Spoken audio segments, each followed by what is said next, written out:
大家好，我是小豪。我知道煎不辣季节快要结束了，前不久我的邻居给我2个，吃多我又怕上火，所以打算来做一款煎不辣海绵蛋糕，顺便给邻居回礼吧。煎不辣的香气和甜度是可以跟榴莲媲美的，也难怪它还有另外一个名字叫榴莲蜜。它的果肉有很多的纤维，我不建议把它压成泥，剪成小块就可以了。3个鸡蛋，我的鸡蛋去掉蛋壳，一个大约是50克，给你做个参考。不过呢，大小鸡蛋你都可以用，影响不会太大。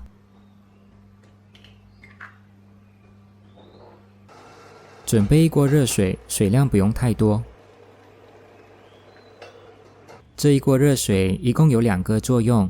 第一，配方中的黄油需要隔着热水融化，水量不用太多的原因就在这一边。热水少一点，不要没过黄油，那它就可以安心的在里面慢慢的融化啦。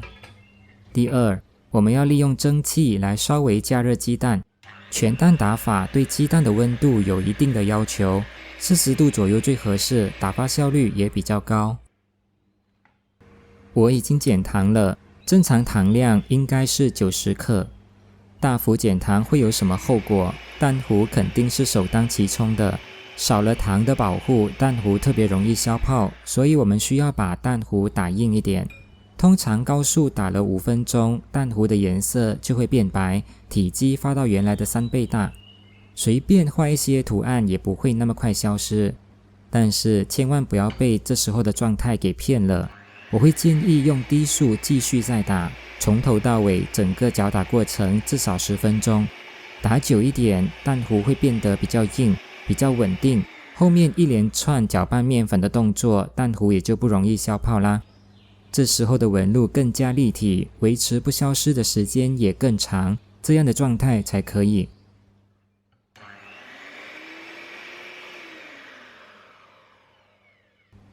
这时候黄油也已经融化了，可以把它拿出来，或者继续放这也可以。重点是我们要让它保持温热。分2到3次拌入面粉。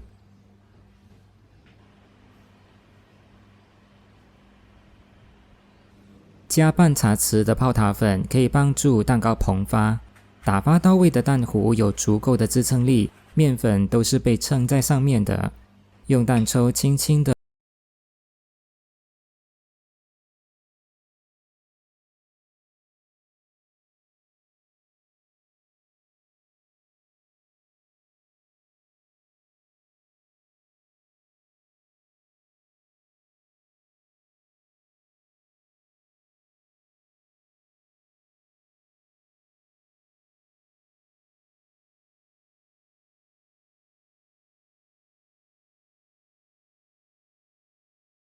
先取一部分的面糊跟黄油混合。黄油很坏蛋的，特别容易造成消泡。如果这里你换成其他植物油，那就比较不会有消泡的问题。另外，我认为温热的黄油除了容易被吸收，倒回面糊后也可以大大降低消泡的可能。总之，做海绵蛋糕，你唯一要担心的，特别要留意的就是消泡的问题。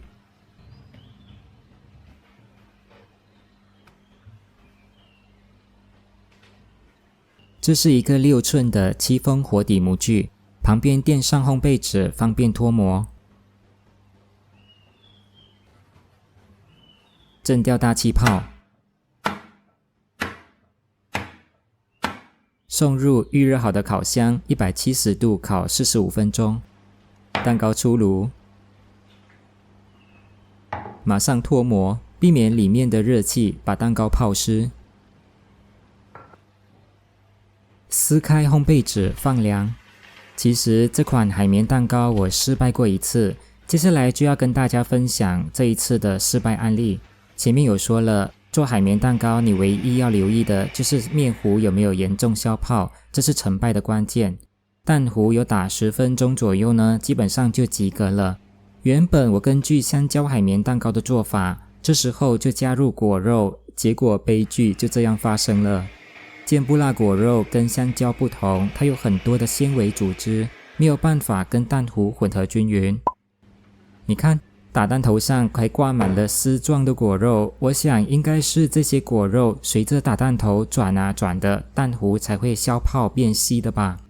这样的情况下，后面还要分3次拌入面粉，还有最后的黄油，我看是凶多吉少了。虽然添加了泡打粉来辅助膨发，但是主要的面糊已经消泡，结局不太乐观。果肉真的是挂得无处不在啊！加入黄油混合物，拌匀。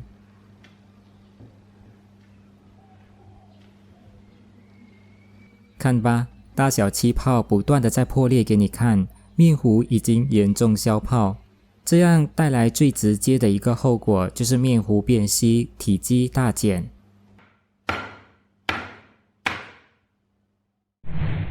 看，还没有进烤箱就比别人矮了一个头，拿去烤看看会不会有奇迹发生。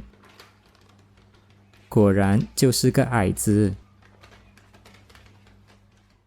比一比简直太残忍了，不止矮了一个头啊。来总结一下，避免消泡有什么小妙招吗？第一，蛋糊尽量打硬一点，你也可以适当的增加糖，以增加蛋糊的稳定性。第二，拌入面粉和黄油的动作一定要轻也要快，另外黄油必须保持温热哦，要不然你也可以用植物油来代替，方便得多。因为植物油不太容易造成消泡，而且也不需要加热，只是会牺牲掉一些香气。实在是太香太好吃了，希望你们都能成功。谢谢你们的收看，我是小豪，我们下期再见。